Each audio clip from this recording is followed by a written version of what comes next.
We do write songs, like we wrote a song once called Freedom, which was a song about the situation on the campuses in America, and to a lesser extent in England too, in Britain too.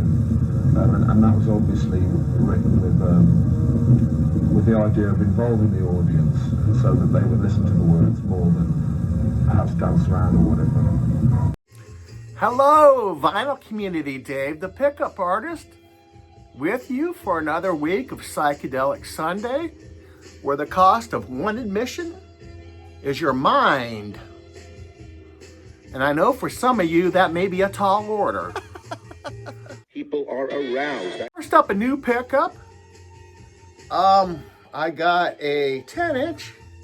We've got Revolt from the Edgar Broughton Band.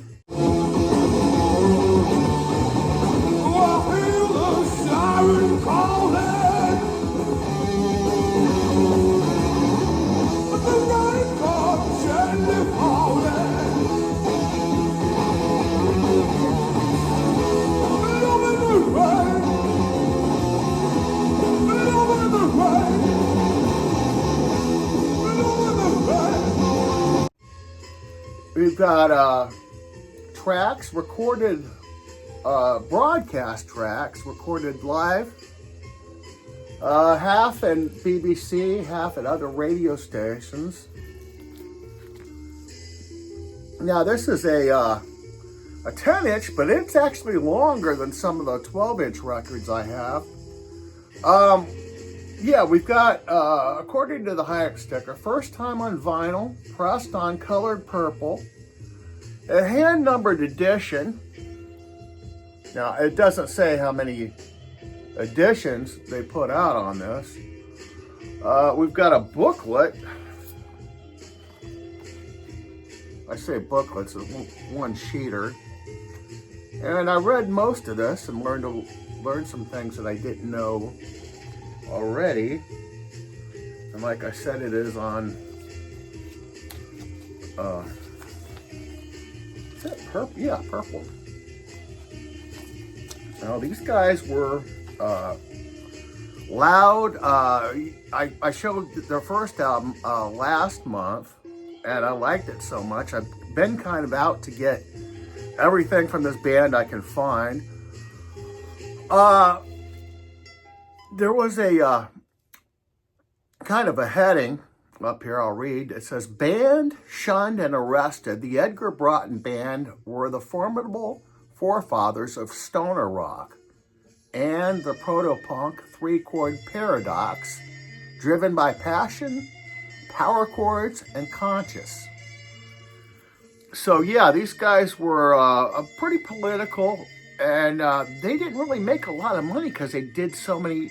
They just wanted to do free shows and benefits, and they were all about the cause. And they would get busted. They would get shut down, and they'd pop up into another pop-up concert somewhere else. And not only would the cops bust the band, they would bust the entire audience. And but these guys, most of these tracks are from their first album. It opens up with "Love in the Rain," which is kind of their, at the time, was their signature song. A great a Black Sabbath type stoner rock. They were kind of like stoner rock, and they, I would imagine they probably played a lot of festivals with Black Sabbath, and they were out at the same time Black Sabbath were starting out. Then we get a track called "Silver Needle" from 1970, a 4-minute track.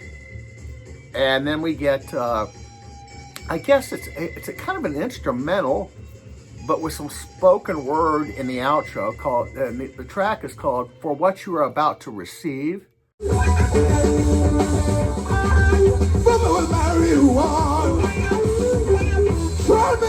Inside out, but words inside my mouth, and work it on out. Let's try to tell my mother, ain't nothing wrong with that.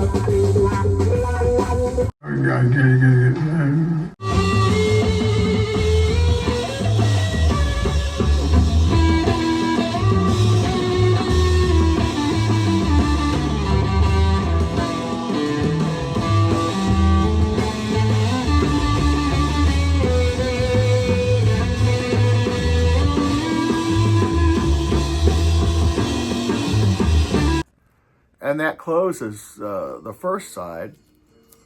The second side, we get a mashup. We got a mashup of Apache from I think the Shadows. I think it's a surf rock instrumental. It's a mashup between Apache and Dropout Boogie, the Cat and Beefheart song.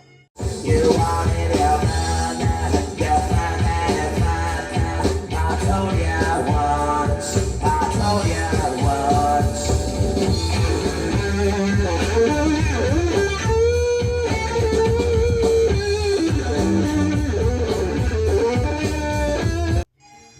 Which is ironic because the band sounds a lot like Cat and Beefheart. If Cat and Beefheart were in Black Sabbath.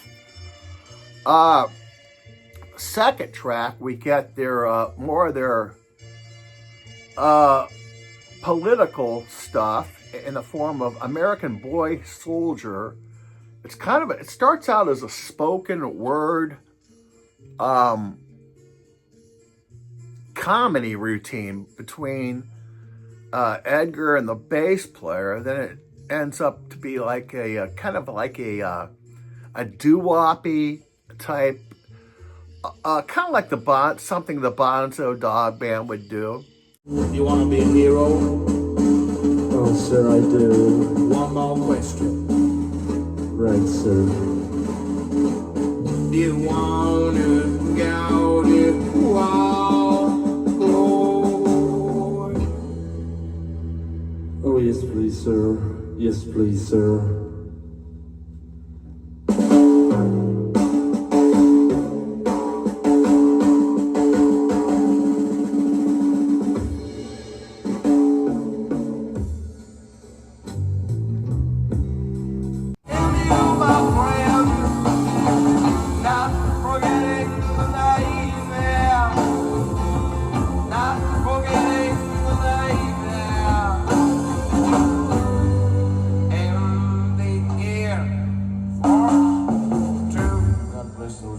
God knows how we need them. And it closes with, the album closes with Why Can't Somebody Love Me from the BBC session broadcast in '69.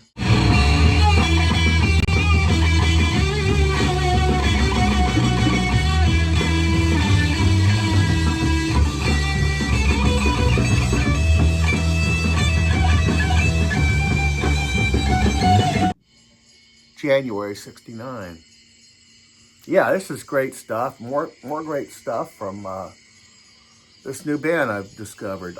Next, I'm looking for the follow-up to their first album called Sing Brother Sing, and I'm also looking for that deluxe CD version of the first album. Yeah, another great Edgar Broughton artifact. Children. Cunts. Next, I've got two great psych albums that I found at $2 bins, and I forget what bins they were at. First one is We're Back to Britain with the Nice. The title of the album is The Thoughts of Emerlist Dabjack, which is a composite of all four of the members' names. You have Emerlist, Keith Emerson, and Averlist, David O'List, who was a guitar player, and that's how they came up with the name of the album.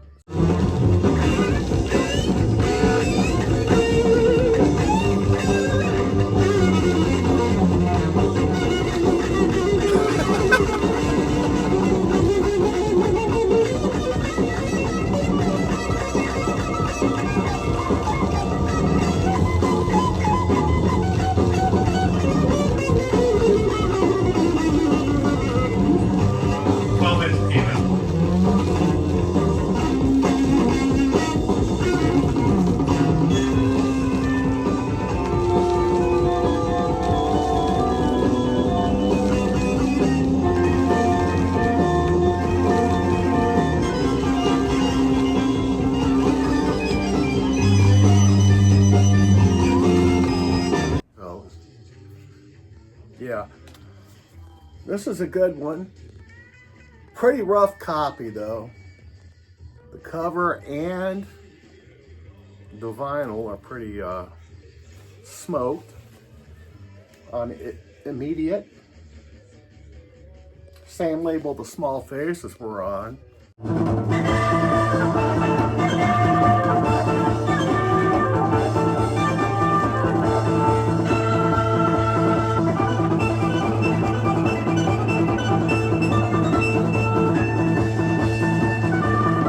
Hold on. That guy did a fucking Nazi, so fuck you.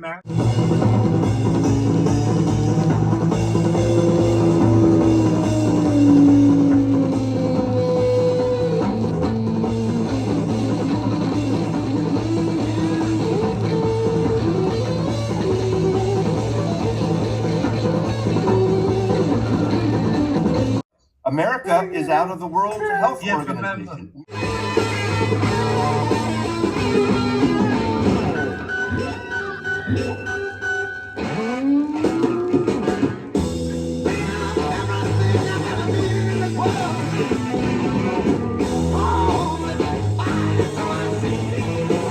So fuck you, your mother's a cunt, and shut the fuck up.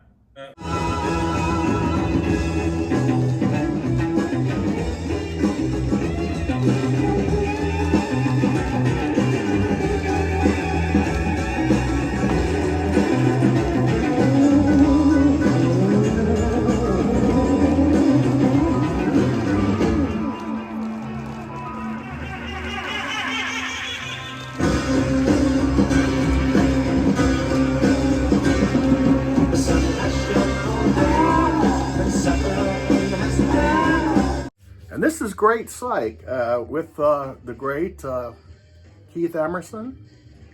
At this point, they were a four-piece.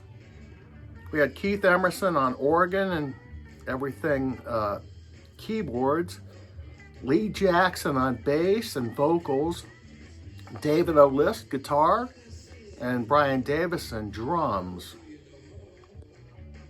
Yeah, this is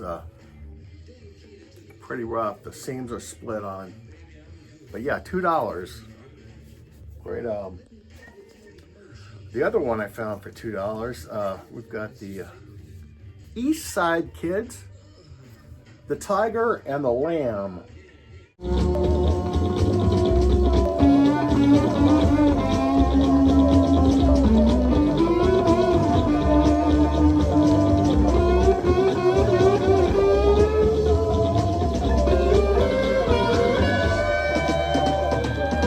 People are aroused.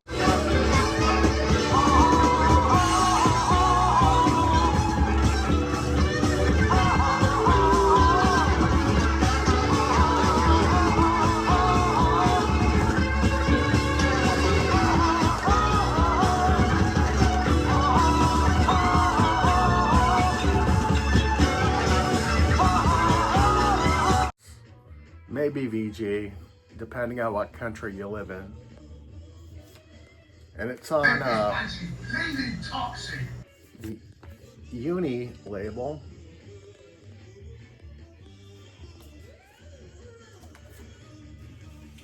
Next, I've got a twofer. I wanted to listen to some Funkadelic. So first I brought up my favorite one, which is their first album. I've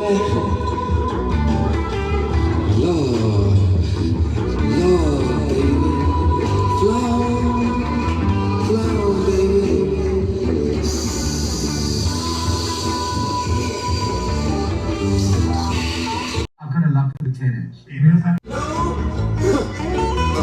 So is a joint rolling toilet paper.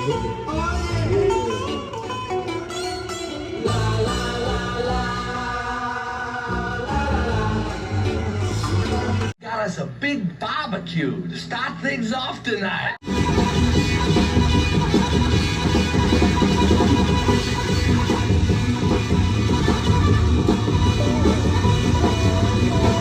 You don't drink what I drink.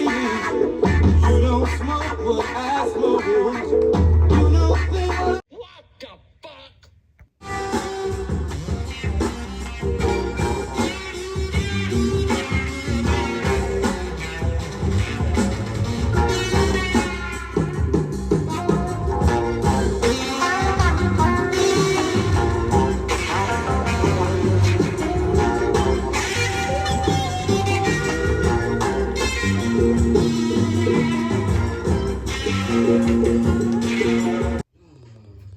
This has got a lot of great tracks on it.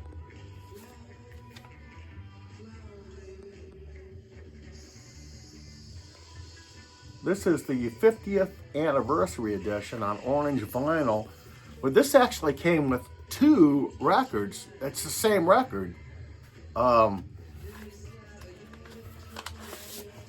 Basically, this orange vinyl. And we're listening to the other copy on the box right now. So I got, for whatever reason, it had to have been a packaging snafu, but I got 2 records. They're the same records from one album. I thought I don't know when I got this, but I thought when I got it, it was a little bit heavy, but now, speaking heavy, this album is heavy. I think it's probably it's my favorite Funkadelic album. 1970. Around the same time, they had a Parliament put out their first album too, and it's a lot like this, and there's a lot of the same folks involved in it. Yeah, this seems to be the album from Funkadelic that doesn't get a lot of love. Everybody shows the, of course, Maggot Brain and the Ass album, but this is probably my favorite. And another one I have is, this one I found at a antique store for like under $10. Let's take it to the stage. This is more fantastic Funkadelic. This is, at this point, they're getting more toward funk than the psychedelic, but the artwork is fantastic. And the inner sleeve, we get an update on the band members. I think Eddie Hazel, at this point, was out of the band, but this has the great keyboard player, Bernie Warhol, and it's the keyboard on here is excellent. And I don't know if you can see this, but there's a kind of a thing to, if you like to enter the Funkadelic fan club, and it's very funny. It says, improve your funkmanship. The nastified secret order of the United Maggots of Funkadelia is being magnetized for your convenience. Send all inquiries and funk additional correspondence to the following address. Then it gives the address, which is in LA. And right after that, there's a thing that says, warning, obvious squares and turkeys attempting entry into the realm will be reduced immediately to basic atoms and radioactive turds. That's what it says here. Funny stuff. And it's a blast. Funkadelic's a blast. And that's all I've got tonight, folks. I hope you have a great week.